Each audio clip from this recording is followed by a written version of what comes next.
नमस्ते, नमस्ते, नमस्ते। जादू की कहानियां पढ़ने में रोमांचक होती है, लेकिन क्या इस विज्ञान की दुनिया में जादू पर विश्वास किया जा सकता है? इस तथ्य को समझने के लिए मैं अर्चना लेके आई हूँ जादुई पेन की कहानी। विशु नाम का एक लड़का था। उसे बचपन से ही जादुई फिल्में देखना बहुत पसंद था।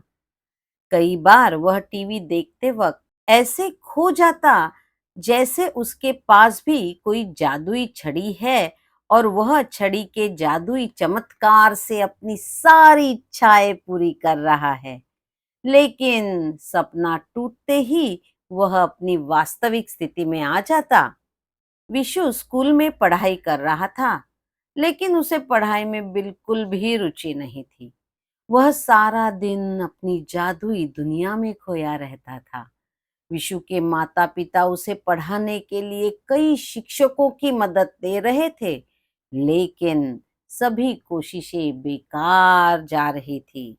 विशु हमेशा ख्वाबों की दुनिया में ही जीता था। एक दिन विशु अपने कमरे में जादुई फिल्म देख रहा था।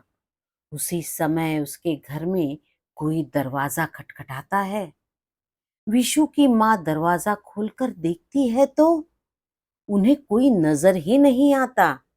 लेकिन दरवाजे के सामने ही एक छोटा सा लकड़ी का बॉक्स रखा हुआ था। वह बॉक्स लेकर अंदर आ गई।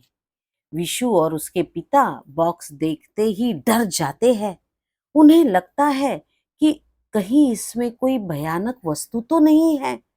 वह अपने बेटे को पीछे हटने को कहते हैं और अकेले ही धीरे से हिम्मत करके बॉक्स का हुक खोल देते हैं।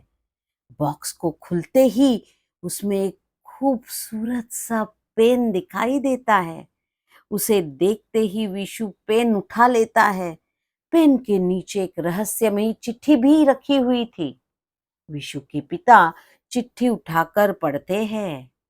उसमें लिखा था, यह जादुई पेन है और इससे जो भी लिखा जाएगा वह लिखने वाले को हमेशा याद रहेगा।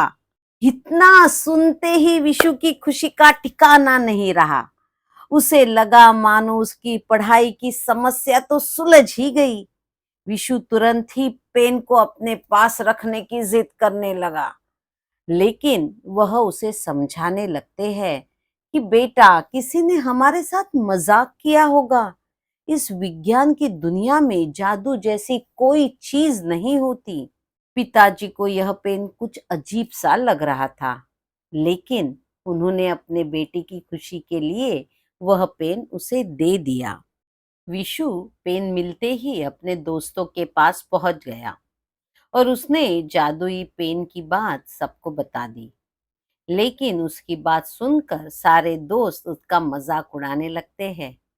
विशु को अपने दोस्तों का यह बर्ताव पसंद नहीं आता है। वह नाराज होकर अपने घर वापस आ जाता है और वह तय करता है कि अब इस पेन की जादुई ताकत अपने दोस्तों को दिखाकर ही रहेगा। वह अपने सिलेबस की सारी किताबों की नकल करना शुरू कर देता है। विशु देखते ही देखते कुछ ही दिनों में पेन के सम्मोहन में इतना खो जाता है कि उसे अपने खाने पीने तक का होश नहीं रहता। वह अब सुबह नींद खुलते ही अपनी कॉपी लेकर लिखना चालू कर देता था और रात तक लिखता रहता। कुछ ही दिनों में उसने लिखकर अपने विषय से संबंधित किताबों की प्रतिलिपि तैयार कर ली थी।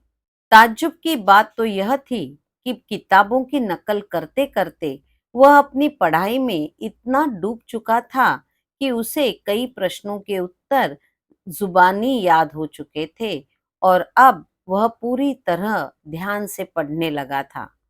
परीक्षा की घड़ी भी आ चुकी थी। विशु के लिए यह परीक्षा उसकी नहीं बल्कि उसके जादुई पेन की थी। सभी को पता था कि विशु पहले किसी भी कक्षा में अच्छे अंक से उत्तीर्ण नहीं हुआ था, तो अब क्या बदलने वाला था। लेकिन विशु आत्मविश्वास के साथ परीक्षा देने पहुंचा। कई दिनों तक केवल लिखने की वजह से विशु के दिमाग में सारा दिन किताबें ही घूमती रहती। विशु का ध्यान पूरी तरह परीक्षा में केंद्रित हो चुका था। ताज्जुब की बात तो यह थी कि विशु अपनी कक्षा में सबसे पहले अपनी उत्तर पुस्तिका जमा कर रहा है।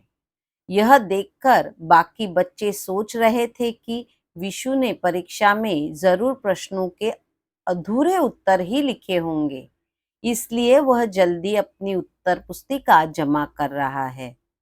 लेकिन सभी बच्चों का यह भ्रम टूट गया जब कुछ ही दिनों बाद परीक्षा का परिणाम घोषित हुआ, क्योंकि विशु ने पहली बार इतिहास रच दिया था। उसने सभी प्रश्नों के उत्तर हूबहू किताब की भाषा में ही दिए थे और इस वजह से वह पूरे प्रदेश में सर्वश्रेष्ठ अंकों से उत्तीर्ण हुआ था। किसी को यकीन नहीं हो रहा था कि कुछ महीनों पहले जो बच्चा ढंग से अपना नाम तक नहीं लिख पाता था, उसने पूरे प्रदेश में प्रथम स्थान प्राप्त किया है। विशु अपनी सफलता से बहुत खुश था। उसने घर पहुंचते ही सबसे पहले अपने पिताजी को अपना परीक्षा परिणाम दिखाते हुए कहा, पापा देखा आपने मेरे जादुई पेन का कमाल। लेकिन उसके पिता की प्रतिक्रिया एकदम सामान्य सी थी। इसलिए विशु ने अपनी बात में जोर देते हुए दोबारा कहा, क्या आपको अभी भी इस पेन में कोई जादुई ताकत नजर नहीं आती? क्या अब भी आप जादू पर विश्वास नहीं करते हैं? तभी विशु के पिताजी मुस्कुराने लगते हैं।